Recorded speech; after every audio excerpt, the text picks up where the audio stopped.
Bedroom में एक लाश है।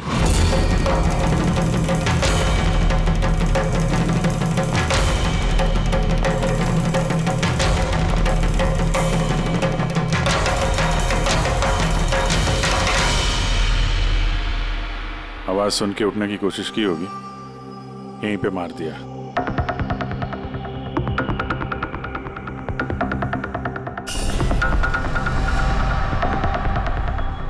तिजोरी से क्या क्या किया कुछ मालूम है? सर 10 करोड़ के हीरे थे, 2 हफ्ते पहले मैंने पॉलिश के लिए दिए थे, सारे के सारे चले गए। हीरे? सर बाथरूम में हथियार है।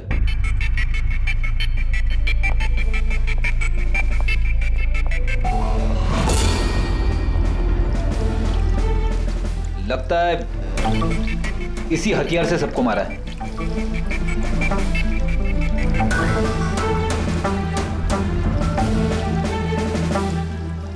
अच्छा खासा साफ कर दिया है, वो भी साबुन से। लगता नहीं इस पे कोई सुराग मिलेगा। बहुत ही खतरनाक खूनी है यार। पहले 3-3 खून करता है, अबे यहीं बाथरूम में बैठ के हथियार साफ करता है। साइकोपैथ। अच्छा, इन हीरों के बारे में कोई और भी जानता था? सर 3 लोग जानते थे। कौन है? आइए बताता हूँ सर। एक सेठ भाई का भतीजा करुणेश, 2 एम्प्लॉय थे, सतीश और सर मानिक। आइए सर मैं दिखाता हूँ।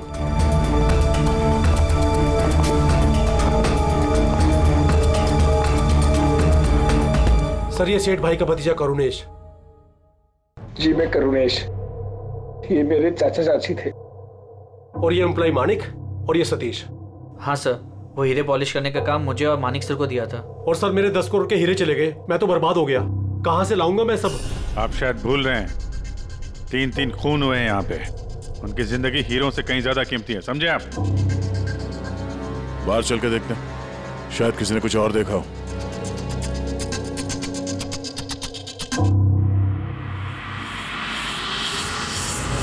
हमें कल रात की सीसीटीवी फुटेज चाहिए। ये कैमरा चल रहा है ना? हाँ साहब, लेकिन कल रात 2 से 3 बजे के बीच लाइट कट गई थी साहब।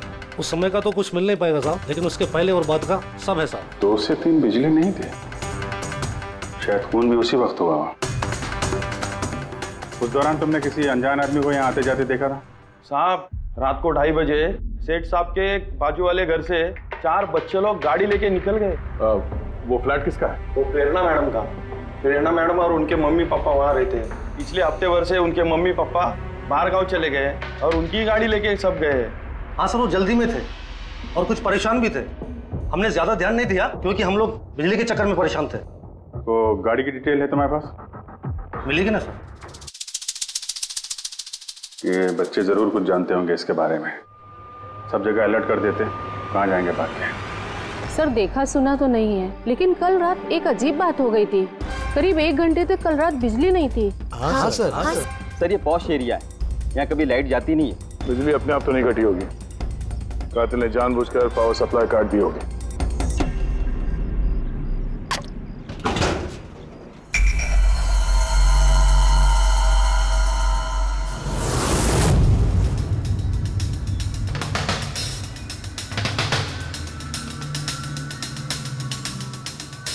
सर ये देखिए, छेड़छाड़ तो हुई है।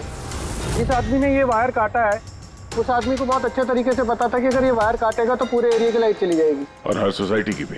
जी ठीक है, थैंक यू। साफ है, किसी ने रात को 2 बजे इस जंक्शन बॉक्स से पावर सप्लाई कट कर दिया था, जिससे सोसाइटी का जो सीसीटीवी कैमरा है वो ऑफ हो जाए। उसके बाद वो कंपाउंड में घुसा और मिस्टर सेठ के घर में घुस गया। और करीब 2:15-2:30 बजे खून किया होगा, हीरे चुराए और वहां से निकल गया हो। और फिर 3 बजे बिजली आ गई वापस।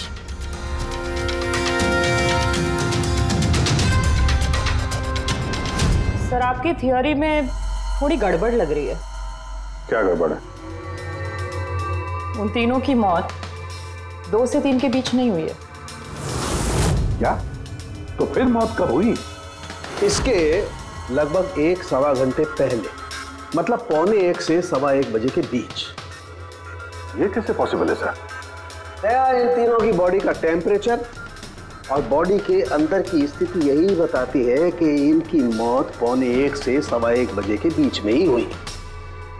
और तो और ये मिस्टर सेठ की घड़ी, हमले के बाद इन्होंने जरूर कातिल के वार को अपने हाथों से रोकने की कोशिश की होगी और किसी धक्के से इनकी घड़ी बंद पड़ गई होगी। इस बंद घड़ी का समय दिखा रहा है 12:55। 12:55? तो अगर मौत 1:45 से 1:15 बजे के बीच हुई तो कातिल उसके पहले आया होगा। लेकिन बिल्डिंग की लाइट तो 2 बजे तक चल रही थी सर, और सीसीटीवी कैमरे भी काम कर रहे थे। और बिल्डिंग में सिक्योरिटी भी काफी अच्छी है सर। और सर एक वॉचमैन तो मिस्टर सेठ के घर के नीचे ही खड़ा था। हमने तो सीसीटीवी फुटेज चेक किया था, 2 बजे तक तो कातिल अंदर आया नहीं। तो आया कब? और फिर कातिल ने मर्डर करने के 1 घंटे बाद पावर कट क्यों किया? रेडी? हाँ रेडी। अच्छा, वेरी गुड सर। रेडी ने उन चारों बच्चों को पकड़ लिया है। शहर से बाहर भागने की कोशिश कर रहे थे, वाशी ब्रिज के पास पकड़ लिया उन्हें। Great work. चारों को यहाँ ब्यूरो में लेकर आने को कहो।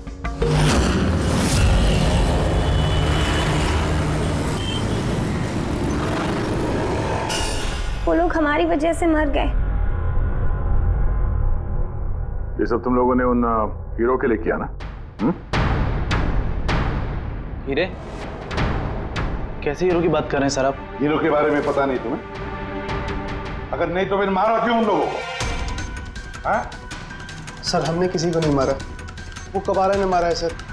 और वो हमारी वजह से आया था क्योंकि हमने उसे बुलाया था सर। ये कबारा कौन है?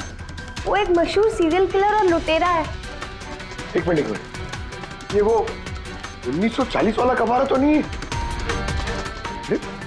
इसके बारे में पढ़ा है सर। ये सिर्फ लोगों को लूटता नहीं था, बल्कि बहुत बुरी तरीके से उनकी हत्या कर देता था। हाँ वही है। अरे लेकिन उसको तो मर के 50 साल हो गए। तुमने उसे बुलाया कैसे? हम लोग एक हिस्ट्री प्रोजेक्ट बना रहे थे, तो हमें लगा कि रियल लुटेरे को बुलाएंगे तो और अच्छा होगा, तो इसलिए हम उसकी आत्मा को बुला रहे थे। लेकिन सब गड़बड़ हो गया। कुछ भी हो जाए हाथ मत छोड़ना। कबारा, कबारा, कबारा, कबारा, कबारा, कबारा, कबारा। तुमने हाथ क्यों छोड़ दिया रवि? तुम्हें पता है कितना खतरनाक हो सकता है?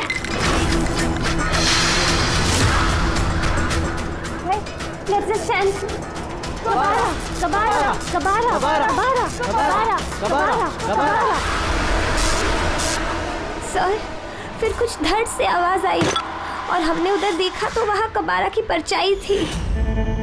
आत्मा बुला रहे थे। चुप चुप। भूत को बुला रहे हैं।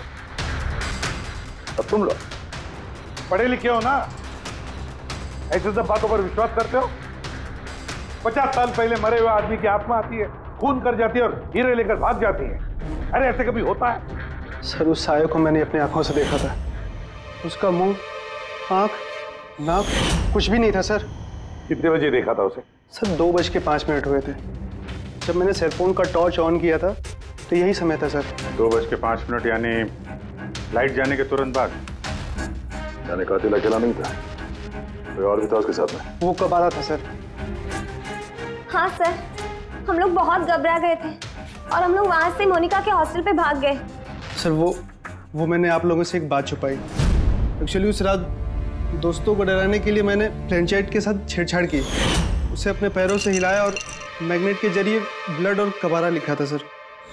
सॉरी सर, लेकिन वो साया और वो डरावनी शक्ल मैंने देखी थी, वो कबारा की आत्मा थी सर। एक बात अच्छी तरह से याद रखना है, ये आत्मा वात्मा सब बकवास है। पंकज, इन सबके घर पर फोन करो, बुला लो घर वालों को, बोलो लेकर जाए यहाँ से इनको। अभिजीत, इन बच्चों ने कुछ न कुछ तो देखा जरूर है, कुछ तो देखा है, और जो कुछ भी देखा है ना उसका संबंध इन 3 हत्याओं से है।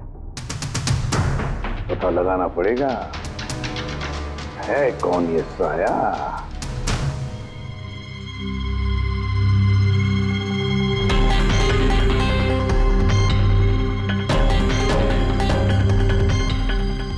लगता है उन लोगों ने खूनी को देखा होगा। हाँ सर, और खूनी कब आ रहा है? अरे यार बालकनी में चल के देखते हैं, कोई ना कोई सबूत छोड़ के गया होगा तुम्हारा कबारा।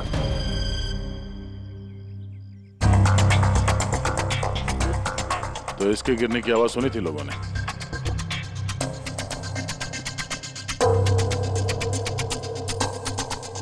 सर वो सेठ जी की बालकनी है, तो खूनी वहां से भागते हुए यहाँ पर आया होगा, तभी ये गमला गिर के टूट गया होगा। देखो जरा भाई।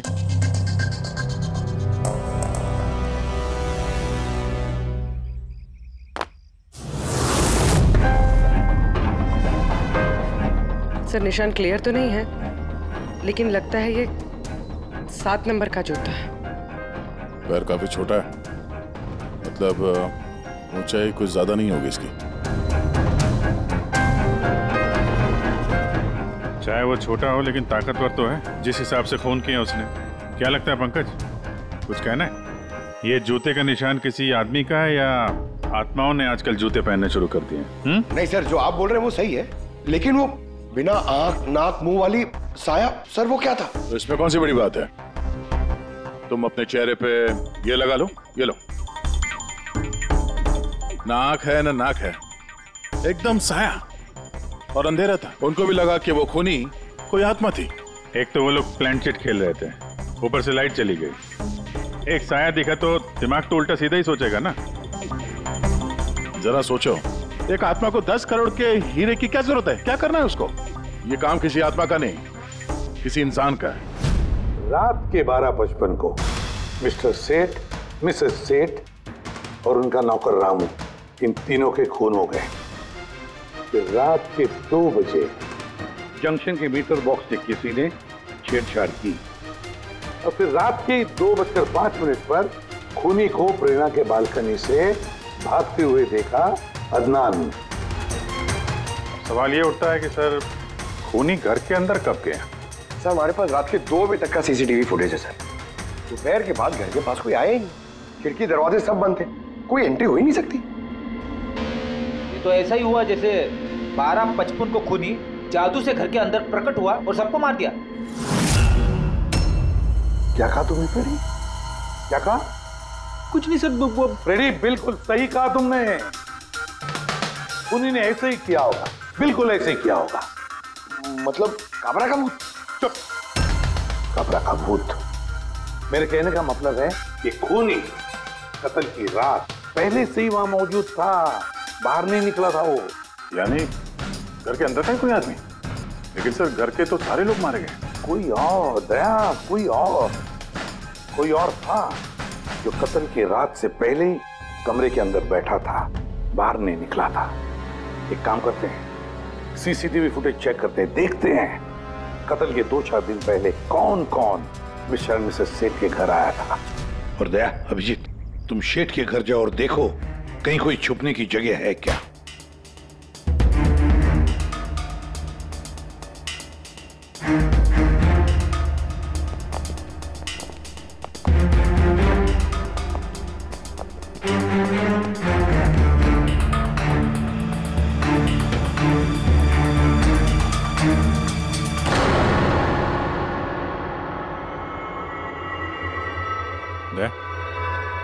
ये चींटियां देखो ऊपर जा रही हैं।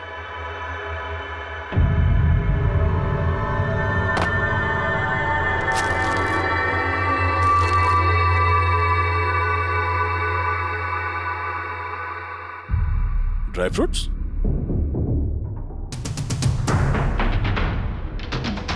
ड्राई फ्रूट लेके वहां ऊपर छुप के बैठा होगा। जगह भी अच्छी है छुपने की, मौके के इंतजार में। लेकिन ये घर के अंदर घुसा कब होगा?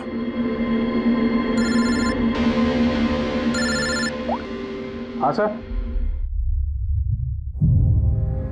फुटेज सोसाइटी के ऑफिस में देख लेते हैं सर। हाँ हाँ, फोन ऑन है, स्पीकर फोन पर है। पूर्वी सर, कुछ पता चला कि नहीं? सर हम कत्ल वाली रात से 2 दिन पहले की एंट्री देख रहे हैं और कुछ मिला है सर। क्या मिला? 2 दिन पहले सर चैंपियन सेल्स कंपनी का एक टेम्पो वहां आया था 10:15 बजे।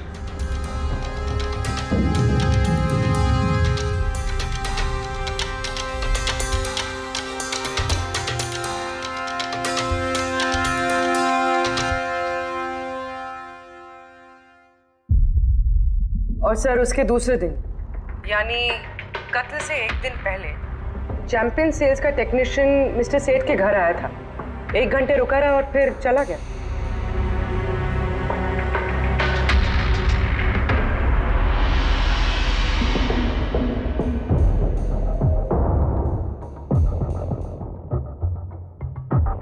आप जरा बाहर जाइए। 2 लोग आए थे फ्रिज डिलीवर करने के लिए और दूसरे दिन दूसरा आदमी शायद फ्रिज इंस्टॉल करने के लिए, पर 1 घंटे में निकल गया। इसका मतलब है अगर खूनी वहां पर था तो उसने अपने सुराग छोड़े होंगे वहां पर। साळुंखे को बोलो सेठ के घर चले जाए।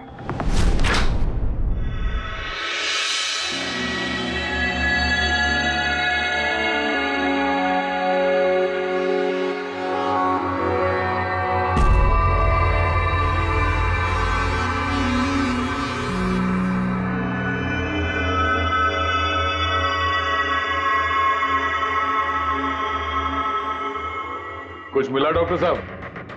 हाँ मिला, इलेक्ट्रोलाइट्स। हाँ, सोडियम, क्लोराइड, यूरिया, वो सभी कुछ जो एक आदमी के पसीने में होता है। अच्छा, इसका मतलब कि खूनी जो है वो इस फ्रिज के अंदर बैठ के आया। जब डिलीवरी हुई फ्रिज की उसके अंदर छुप के आया और घर में घुस गया। हाँ सर, कुछ दिन पहले मैंने नया फ्रिज लिया था।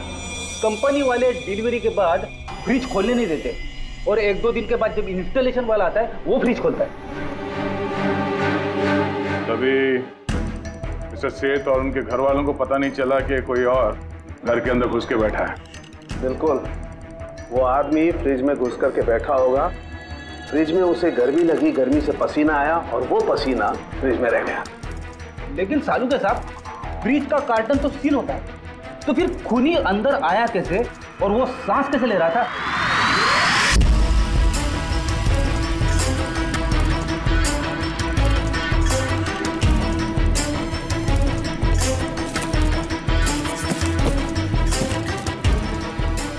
ये देखो, तो यहां से सांस ले रहा था वो।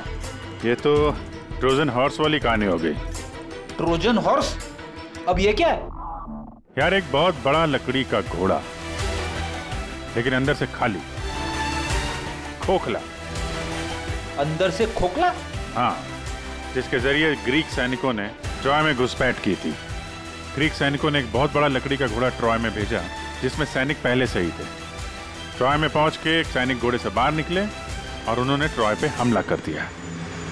इस खूनी ने भी वही तरीका चुना है और कामयाब भी रहा।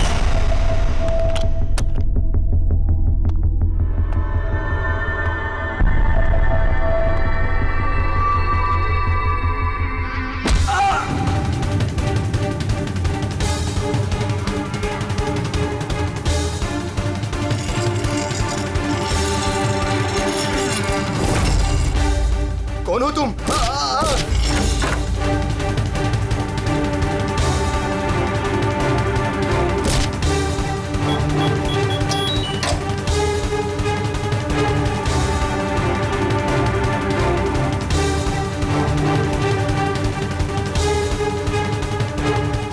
और भागने से पहले उसने अपने हाथ धोए, हथियार साफ किया और ठीक 2 बजे उसका साथी जो नीचे इंतजार कर रहा था उसने पावर स्विच ऑफ कर दिया और अंधेरे का फायदा उठा के वो यहाँ से भाग निकला।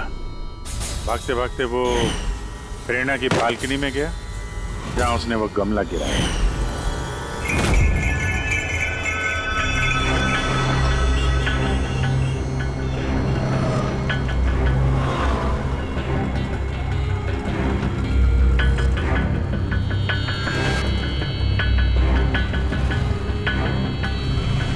सर, ये चैंपियंस कंपनी के मैनेजर। सर, मैंने रिकॉर्ड अच्छे से चेक कर लिया। सेठ जी हमारे पुराने कस्टमर थे। आप मैनेजर हैं? जी सर। तुम कैलाश और मानव? जी सर। तुमने फ्रिज की डिलीवरी दी थी सेठ साहब के घर पे, है ना? जी सर। और तुम राणा हो, तुमने फ्रिज इंस्टॉल किया? जी सर। लेकिन क्या हुआ सर? मिस्टर सेठ, उनकी पत्नी और उनके नौकर का खून हो गया है। खून? लेकिन साहब हम लोगों ने तो कुछ नहीं किया था साहब। हमें तो असाइनमेंट मिला था, हमने गोडाउन से फ्रिज उठाया और उनके घर में डिलीवर कर दिया। लेकिन सर ये तुम्हारा रोज का काम है सर। हाँ सर एक बात है, वो फ्रिज सर कुछ ज्यादा ही भारी था, तकरीबन 30-35 किलो ज्यादा था सर। हाँ सर हम लोगों ने इस बारे में बात भी किया था सर। हम लोगों ने सोचा कोई नया मॉडल है। सर मैंने इन लोगों का लॉगबुक चेक किया, ये दोनों 9 बजे गोडाउन पहुंचे थे और 9:30 बजे टेम्पो में फ्रिज को लोड किया और 10:15 बजे इन लोगों ने वो फ्रिज मिस्टर सेठ के घर पे डिलीवर करके वहां से निकल गए। इस दौरान तो कोई आदमी फ्रिज के अंदर नहीं जा सकता। जो भी हुआ है 9:30 से पहले ही हुआ होगा सर। सर ये खूनी रात को ही फ्रिज में घुस के बैठ गया होगा। मिस्टर राणा आप गए थे वहां पे फ्रिज इंस्टॉल करने के लिए, तो फ्रिज के पैकिंग में आपको कुछ गड़बड़ लगी? ऐसा लगा कि छेड़छाड़ की गई है पैकिंग के साथ? कुछ खास नहीं था सर, बस पैकिंग अच्छी नहीं थी। कार्टन और अंदर का थर्माकोल बिल्कुल टूटा हुआ था, जैसे किसी चूहे ने काटा हो। मुझे ये बात अजीब लगी इसलिए मैंने फ्रिज को चेक किया। फ्रिज बिल्कुल परफेक्ट था सर, उसमें कोई डैमेज या फॉल्ट भी नहीं था। इसलिए मैंने उन लोगों को ये बात नहीं बताई कि वो लोग फ्रिज वापस कर देते और हमारी कंपनी का नाम खराब हो जाता। थर्माकोल तोड़ के दरवाजे में फंसा दिया होगा ताकि सांस ले सके। हाँ, ये फ्रिज का वजन 30-40 किलो से ज्यादा था और जूतों के निशान जो मिले वो 7 नंबर के जूतों के थे। मतलब ये आदमी कोई एवरेज कद का इंसान नहीं है, इसीलिए तो फ्रिज के अंदर फिट हो गया। मैनेजर साहब। जी सर। सेठ साहब के घर पे जो फ्रिज भेजा है बिल्कुल वैसा ही फ्रिज यहां पर मंगवा लो। ठीक है सर। ढेंचू को बुलाओ।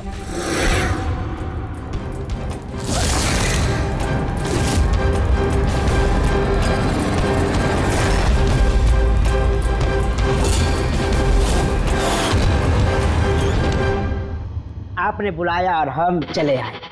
अरे वाह, कैसे हो रेजू? अरे सर क्या बात है, इतने टाइम बाद मिल रहे हो, सब ठीक ठाक है? अभी तक तो बिल्कुल ठीक ठाक हूँ। अब आप लोगों ने मुझे सीआईडी में जब बुला ही लिया है तो देखते हैं आगे आगे होता है क्या। अब ध्यान से सुन लो। 3 खून हुए हैं और हमें यकीन है कि खूनी उस फ्रिज के अंदर बैठकर चुपकर घर के अंदर घुसा, 3 लोगों का खून किया और भाग गया। इस फ्रिज के अंदर? हाँ, इस फ्रिज के अंदर। और सर? और तुम्हें हाँ, बस वैसे इस फ्रिज के अंदर जाना है और बैठना है। सर मुझे फ्रिज के अंदर जाना है? हाँ। वो फ्रिज का दरवाजा बंद हो जाएगा? बिल्कुल। तुम्हें फ्रिज के अंदर बैठकर बाहर निकलने की कोशिश करनी है। कैसे बाहर निकलोगे हमें दिखाओ। लेकिन सर थोड़ा एक गिलास पानी मिलेगा? हाँ मिलेगा, फ्रिज के अंदर जाओ, बैठकर पियो। चलो। जी जी जी सर। चल ढेचू, चल जा सूली पे, हो जा मरने के लिए तैयार। जा रहा हूँ सर।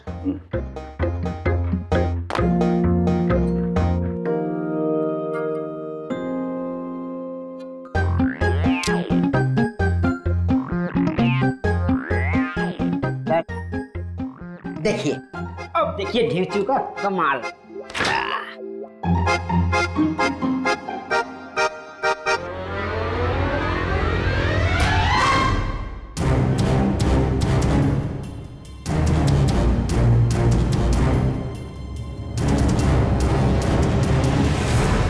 ढेंचू, ढेंचू, बाहर आने की कोशिश करो। सर अंदर से खुल नहीं रहा है, आपको हेल्प करनी पड़ेगी।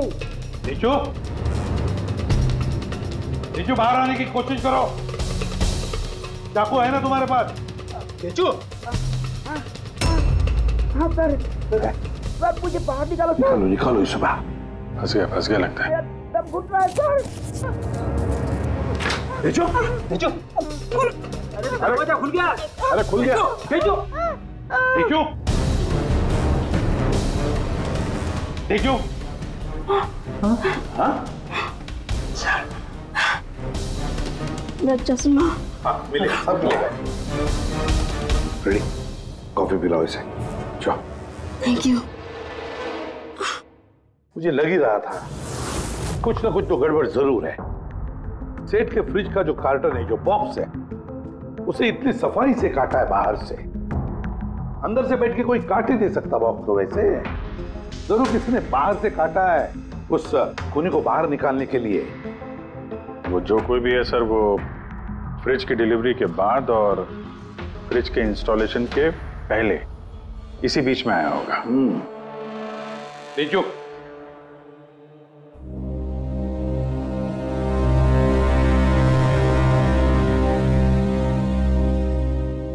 लीचू काम करो। हमारा ये खूनी दुबला पतला है, 30-40 किलो का है, मगर ताकतवर है। तुम्हें ऐसे आदमी को ढूंढना है जिसके पास अचानक से ढेर सारा पैसा आया है, जो जुए में उड़ा रहा है, नाच गाने में पैसे उड़ा रहा है। ऐसा आदमी, वही हमारा खूनी है। सर। हाँ पूरी। सर, फ्रिज की डिलीवरी और इंस्टॉलेशन के बीच मिस्टर सेठ के घर 3 लोग आए। सर, पहला है पन्ना लाल। हाँ, पन्ना लाल सूरत से हीरे लेकर आया था और रात को मिस्टर सेठ के घर में ही ठहरा था। सर, वो हीरे तो उसी के थे, वो उनके लिए खून क्यों करे? हो सकता है उसने इन हीरों का इंश्योरेंस करवाया हो और इंश्योरेंस कंपनी से दुगना फायदा कमाने के चक्कर में ये सब खेल खेला उसने। और सर, दूसरा है मानिक। वो मिस्टर सेठ की कंपनी में काम करता था। हीरो की पॉलिश तो इसी ने की थी ना, क्या पता सर इसकी नीयत खराब हो गई हो। तीसरा है मिस्टर सेठ का भतीजा करुणेश। हाँ सर, ये करुणेश उनके यहाँ रहता नहीं था, उनकी कंपनी में काम करता था और हीरो के बारे में उसे सब कुछ पता था। हो सकता है लालच में आकर उसने उन लोगों का खून कर दिया। Thank you. हाँ रीजू, बोलो। सर, एक आदमी है विक्टर। सर, उसका हुलिया सेम टू सेम वैसा ही है जैसा आप लोगों ने बताया था। और सर, वो बड़ी आसानी से फ्रिज में समा सकता है। और सर, कुछ दिनों से वो बड़ी ही बकी बकी बातें कर रहा है, जैसे उसे कोई कुबेर का खजाना हाथ लगने वाला हो या फिर कोई खजाना हाथ लग गया हो। सर, वो बड़ा ही सल्की और खूंखार टाइप का आदमी है। सुना है कुछ साल पहले वो सीरियल किलर भी रह चुका है। सर, एक और सबसे इम्पोर्टेंट बात, खून अगर विक्टर ने किया है तो अपने पास ज़्यादा वक्त नहीं है सर। या तो देश छोड़ चुका होगा या फिर देश छोड़ने की फिराक में होगा। विक्टर तो मोहरा है, उसके पीछे दिमाग कोई और ही है। ये विक्टर देश छोड़कर भागने की सोच रहा है। भाग के जाएगा कहाँ सर? भागने देंगे तब ना। इसके फोन के लोकेशन से पता कर लेंगे कहाँ छुप के बैठा हुआ है। बहुत मेहनत है सीआईडी में। सर, यही कहीं है ना? हाँ रेजू, उसके मोबाइल का लोकेशन वहीं आसपास कहीं दिखा रहा है। फोन करने के बाद से वहीं पे छुपा हुआ वो। ठीक है।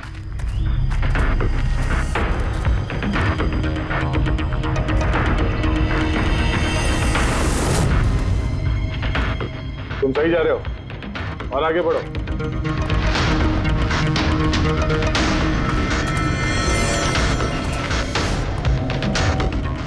पंकज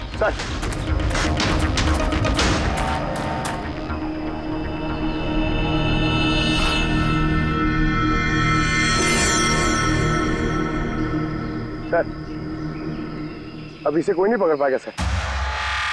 पंकज, क्या बात कर रहे हो? क्या हुआ क्या है? सर, मर गया वो। एक आखिरी कड़ी बची थी, वो भी हाथ से गई। कैसे मर गया? सर, सर पे किसी ने पत्थर से या किसी चीज से मारा है सर, और मर के भी बहुत टाइम हो गया सर। बॉडी से बहुत बांस आ रही है, बहुत बुरी हालत में है बॉडी। ठीक है पंकज, एम्बुलेंस बुलवा लो और तुम लोग वहां से निकलो। Okay sir. ओके। जैसे काम हो गया, उसको ठिकाने लगा दिया और लाश को कहीं फेंक दिया। सर, उन तीनों मर्डर्स के बाद ही विक्टर की फोन की लोकेशन वहीं दिखा रही थी। अच्छा, तो किसने किए होंगे खून? ये पन्ना लाल, मानिक या करुणेश? पन्ना लाल, मानिक या करुणेश? हाँ बोलता हूँ। अच्छा ठीक है, थैंक यू। ये पन्नाला, मानिक और करुणेश तीनों को फोरेंसिक लैब बुला लो। असली गुनहगार कौन है इसका पता चल गया। इस कार्टन के जरिए विक्टर को उस घर में भेजा गया था और ढेचू को अंदर भेज के ये बात तो प्रूव हो गई कि विक्टर अपने आप बाहर नहीं आया था। तो जाहिर है जरूर किसी ने उसकी मदद की है बाहर आने में। और जिसने भी उसकी मदद की वो इस सब का मास्टरमाइंड है, और वो तुम तीनों में से ही कोई एक है। ये आप क्या बोल रहे हैं? सर मैंने कुछ नहीं किया। आप लोग ऐसे कैसे बोल सकते हैं हमें? एक मिनट। किसी ने इस कार्टन को बड़े प्यार से बाहर से काटा, विक्टर को बाहर निकाला, फिर वापस डक्ट टेप से इस कार्टन को चिपका दिया। लेकिन इस कार्टन को चिपकाते वक्त उसने अपनी उंगलियों के निशान इस चिपचिपी इस जगह पर छोड़ दिए, जो अभी भी इंटैक्ट हैं, इस टेप के उस तरफ। लेकिन सर फिंगरप्रिंट्स मिलेंगे कैसे? कार्टन पे तो टेप लगा हुआ है, और अगर हम टेप निकालते हैं तो उसके साथ कार्टन का कागज भी निकल जाएगा। फिक्र मत करो पूर्वी, साड़ू साहब ने हमें यहाँ बुलाया है तो कोई ना कोई रास्ता तो होगा इनके पास। है ना, रास्ता है। तारिका, इस हेयर ड्रायर के जरिए इस हेयर ड्रायर को हम इस टेप के ऊपर इस्तेमाल करेंगे। इस ड्रायर के गर्म हवा से इस टेप के ऊपर का एडहेसिव गोंद कमजोर हो जाएगा।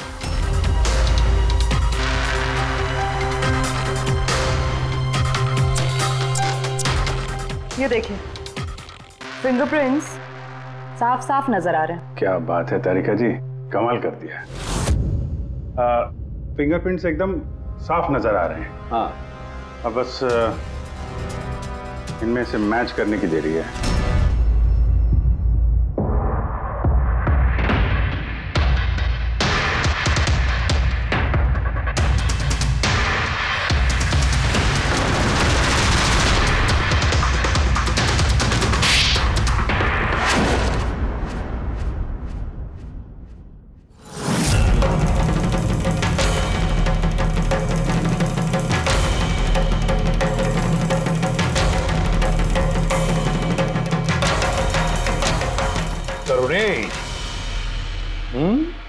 हाँ, मैं नहीं किया। मुझे उन हीरो के बारे में पता था, और मुझे ये भी पता था कि वो लोग एक नया फ्रिज लेने वाले हैं। और तभी मुझे एक आइडिया आया। मैंने उस फ्रिज को ट्रोजन हॉर्स की तरह यूज करके विक्टर को उस घर में पहुंचाया। विक्टर को तो मैंने हीरो का लालच दे दिया था, और वो रात को वेयर हाउस जा पहुंचा और मौका देखकर अंकल के पर्ची वाले फ्रिज में जाकर छुपकर बैठ गया। फिर डिलीवरी के बाद तुम उनके घर गए और विक्टर को फ्रिज से बाहर निकाल लिया। उस रात मैं चाचा जी के घर पे ही रुका था।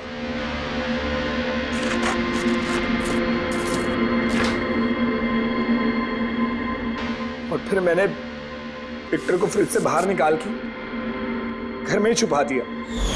करीब 1.5 दिन तक वो वहीं छुपा रहा। घर के लोग रात को सो गए तो वो बाहर निकला।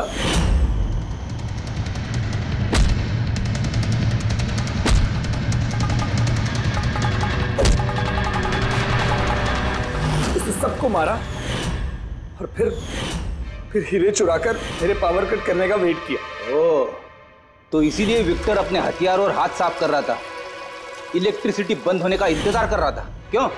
जी, फिर मैं विक्टर को अपने साथ ले गया।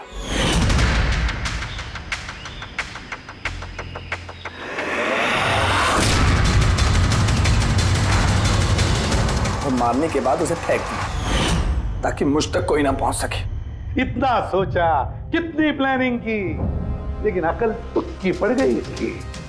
ये नहीं सोचा चाहे कुछ भी हो, सीआईडी वालों के हाथ तो तुम तक पहुंच ही जाएंगे।